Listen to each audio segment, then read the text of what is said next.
স্বাগতম জনাইছোঁ। ইতিমধ্যে আমি নৱম শ্ৰেণীৰ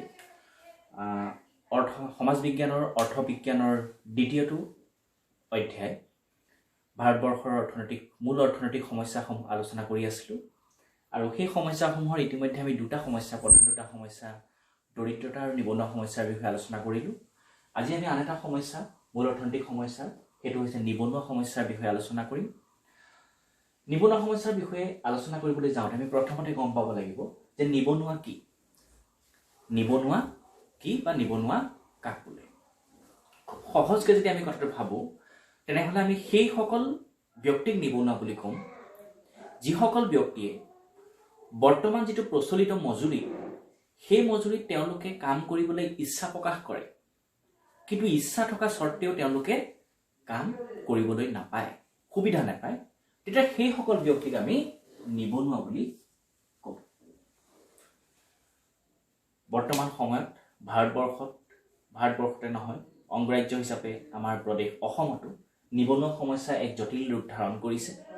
বিভিন্ন কাৰণ আছে, এই কাৰণসমূহ আমি পৰৱৰ্তী সময়ত আলোচনা কৰিম। কিন্তু তাৰ আগতে আমি নিবনুৱা সমস্যাৰ বিষয়ে গম পালোঁ, নিবনুৱা কাক বোলে। এতিয়া এই নিবনুৱাৰ প্ৰকাৰসমূহৰ বিষয়ে অকণমান আলোচনা কৰিম।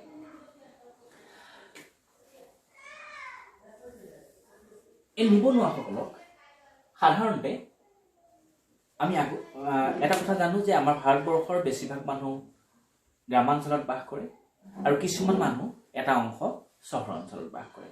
গতিকে নিবনুৱাবিলাকক সাধাৰণতে গ্ৰামাঞ্চল আৰু চহৰ অঞ্চলৰ দুয়োটা ভাগত ভাগ কৰা হৈছে। গ্ৰামাঞ্চলৰ নিবনুৱাসকলক কোৱা হয় গ্ৰাম্য নিবনুৱা। সেই গ্ৰামাঞ্চলৰ নিবনুৱাসকল দুটা ভাগত ভাগ কৰা হৈছে। এটাক কৈছে ঋতুজ নিবনুৱা, এটাক কৈছে ছদ্মবেশী নিবনুৱা। নিবনুৱাক দুটা ভাগত ভাগ কৰা হৈছে। তেওঁলোকৰ বসবাসৰ স্থান অনুসৰি গ্ৰামাঞ্চলত বাস কৰা নিবনুৱাসকলক গ্ৰাম্য নিবনুৱা আৰু চহৰ অঞ্চলত বাস কৰা নিবনুৱাসকলক চহৰীয়া নিবনুৱা হিচাপে ভাগ কৰা হৈছে। গ্ৰাম্য নিবনুৱাক দুটা ভাগত ভাগ কৰা হৈছে, এটা হৈছে ঋতুজ নিবনুৱা আৰু আনটো হৈছে ছদ্মবেশী নিবনুৱা। এতিয়া প্ৰথমতে চাওঁ ঋতুজ নিবনুৱা। আমি ইতিমধ্যে আগতেও কৈ আহিছোঁ যে গ্ৰামাঞ্চলৰ বেছিভাগ মানুহ কৃষিৰ লগত জড়িত। গ্ৰামাঞ্চলৰ লোকসকল কৃষিৰ লগত জড়িত, কিন্তু বৰ্তমান সময়তো কৃষিক্ষেত্ৰৰ আধুনিকীকৰণ নোহোৱাৰ বাবে গ্ৰামাঞ্চলৰ কৃষকসকলে বছৰি এটা বা দুটা কৃষিক্ষেত্ৰতে তেওঁলোকে ব্যস্ত থাকিবলগীয়া হয়। আৰু সেইটো কাৰণে যিটো সময়ত তেওঁলোকে কৃষি কৰ্ম কৰে, বছৰটোৰ গোটেই সময়টো যিহেতু তেওঁলোকে কৃষি কৰ্মত ব্যস্ত নাথাকে, এটা নিৰ্দিষ্ট সময়ত তেওঁলোকে কৃষিৰ লগত জড়িত হৈ থাকে, বাকী সময়তো তেওঁলোকৰ হাতত কোনো কাম নাথাকে।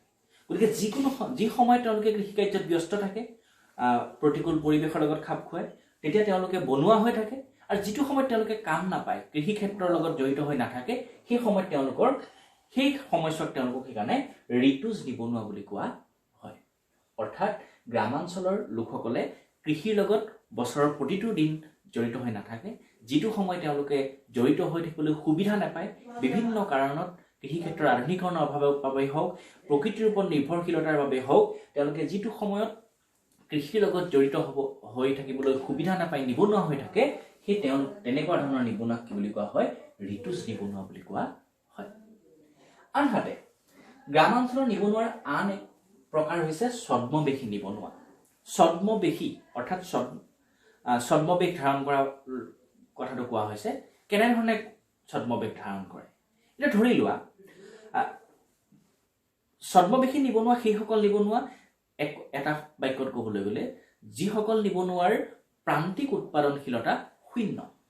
প্ৰান্তিক উৎপাদনশীলতা শূন্য অৰ্থাৎ, সৰু উদাহৰণ এটা দিওঁ।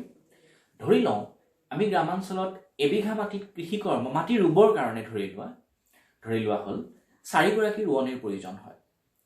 অৰ্থাৎ 4 গৰাকী ৰোৱনীয়ে এবিঘা মাটি এটা দিনত ৰুই শেষ কৰিব পাৰে। কিন্তু বিভিন্ন কাৰণত ধৰি লোৱা হ'ল সেই মাটিবিঘা ৰুবৰ কাৰণে 6 গৰাকী ৰোৱনী নিয়োগ কৰা হ'ল। প্ৰকৃততে 4 গৰাকীয়ে গোটেই মাটিবিঘা ৰুই শেষ কৰিব পাৰে, তাত কিন্তু 4 গৰাকীৰ পৰিৱৰ্তে 6 গৰাকী ৰোৱনী নিয়োগ কৰা হ'ল। এতিয়া আমি যদি ওপৰে চাওঁ, তেতিয়াহ'লে 4 গৰাকীৰ প্ৰান্তিক উৎপাদনশীলতা আছে, কিন্তু বাকী অতিৰিক্ত দুগৰাকী কিন্তু প্ৰান্তিক উৎপাদনশীলতা শূন্য। দেখাত তেওঁলোকে কৰ্মত নিয়োজিত হৈ আছে, কিন্তু প্ৰকৃততে তেওঁলোকৰ প্ৰান্তিক উৎপাদনশীলতা শূন্য গতিকে সেই অতিৰিক্ত দুইগৰাকী আমি কি বুলি ক'ম ছদ্মবেশী নিবনুৱা বুলি ক'ম গতিকে এয়া হ'ল গ্ৰাম্য নিবনুৱাৰ দুটা ভাগ ঋতুজ নিবনুৱা আৰু ছদ্মবেশী নিবনুৱা এতিয়া আমি দ্বিতীয়টো ভাগলৈ যাওঁ যে নিবনুৱাৰ প্ৰথমটো প্ৰকাৰ আমি পালো গ্ৰাম্য নিবনুৱা আৰু দ্বিতীয়টো প্ৰকাৰ কৈছে যে চহৰীয়া নিবনুৱা আমি কৈছোৱে যে চহৰ অঞ্চলত যিসকল মানুহ বাস কৰে তেওঁলোকৰ যিসকল নিবনুৱা যিসকলে কাম নাপায় কৰাৰ ইচ্ছা থাকে প্ৰচলিত মজুৰিত কিন্তু কাম নাপায় চহৰ অঞ্চলৰ সেই মানুহখিনি কোৱা হৈছে চহৰীয়া নিবনুৱা এতিয়া এই চহৰীয়া নিবনুৱাক দুটা ভাগত ভাগ কৰা হৈছে এটা কৈছে ঔদ্যোগিক নিবনুৱা আৰু আনটো কোৱা হৈছে শিক্ষিত নিবনুৱা খুব এটা ডাঙৰ সমস্যা বিশেষকৈ আমাৰ শিক্ষিত নিবনুৱা সমস্যাটো এটা ডাঙৰ সমস্যা চহৰ অঞ্চলৰ কাৰণে বৰ্তমান সময়ত ঠিক আছে প্ৰথম চাওঁ ঔদ্যোগিক নিবনুৱা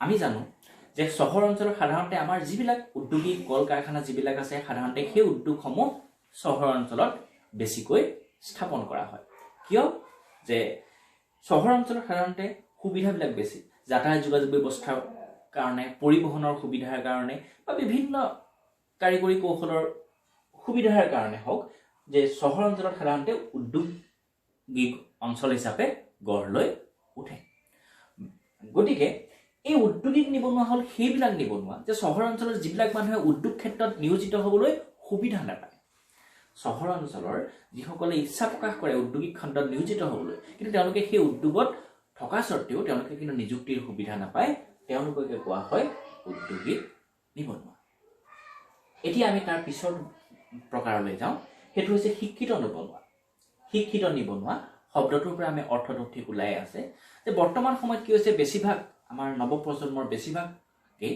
সাধাৰণতে নিৰক্ষৰ নহয় বেছিভাগেই সাধাৰণতে কি হয় আমাৰ শিক্ষাৰ অধিকাৰ অহাৰ লগে লগেই বেছিভাগেই অন্তত যি বিনামূলীয়া বাধ্যতামূলক প্ৰাথমিক শিক্ষাৰ পৰা আদি কৰি মাধ্যমিক শিক্ষাৰ পৰা আৰম্ভ কৰি প্ৰায়বিলাকে কি হৈছে শিক্ষাৰ লগত জড়িত হৈ পৰিছে সাধাৰণতে নিৰক্ষৰতাৰো কমিছে আৰু বেছিভাগ মানুহে কি হৈছে শিক্ষিত হৈছে দিন বাগৰি যোৱাৰ লগে লগে শিক্ষা আধুনিকীকৰণৰ লগে লগে শিক্ষা ব্যৱস্থাৰ উন্নতি হোৱাৰ লগে লগে আমাৰ কি হৈছে নৱপ্ৰজন্মই নতুন ক্ষেত্ৰত শিক্ষিত হৈ পেলাই তেওঁলোকে বিভিন্ন ধৰণৰ ডিগ্ৰী ডিপ্ল'মাৰ যোগেদি তেওঁলোকে নিজকে শিক্ষিত ৰূপে গঢ়ি তুলিছে কিন্তু হ'লেও কি হ'ব যিসকলে শিক্ষিত হিচাপে নিজকে গঢ়ি তুলিছে মানৱ সম্পদ ৰূপে গঢ়ি তুলিছে তেওঁলোকে নিযুক্তি লাভৰ কাৰণে সুবিধা কিন্তু কৰ্মসংস্থাপন কিন্তু সৃষ্টি চৰকাৰে কৰিব পৰা নাই যিসকল শিক্ষিত ব্যক্তি সকলোকে কৰ্মসংস্থাপন দিবৰ কাৰণে আমাৰ দেশত কিন্তু কৰ্মসংস্থাপনৰ অভাৱ গতিকে যিসকল ব্যক্তিয়ে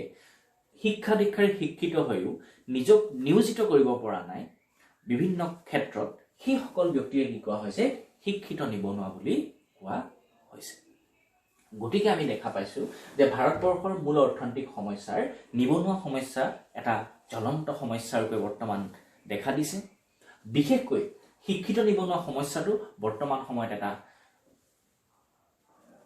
ক'বলৈ গ'লে সকলোৰে বাবে এটা প্ৰত্যাহ্বান ৰূপে থিয় দিছে গতিকে আমি নৱপ্ৰজন্মই এই সমস্যাবিলাকৰ প্ৰতি নিজকে প্ৰস্তুত কৰি ল'ব লাগিব সমস্যাবিলাক মোকাবিলা কৰিবলৈ পিছত আমি নিবনুৱা সমস্যাৰ কাৰণবিলাকৰ বিষয়ে আলোচনা কৰিম আজিলৈ ইমানতে সামৰিছোঁ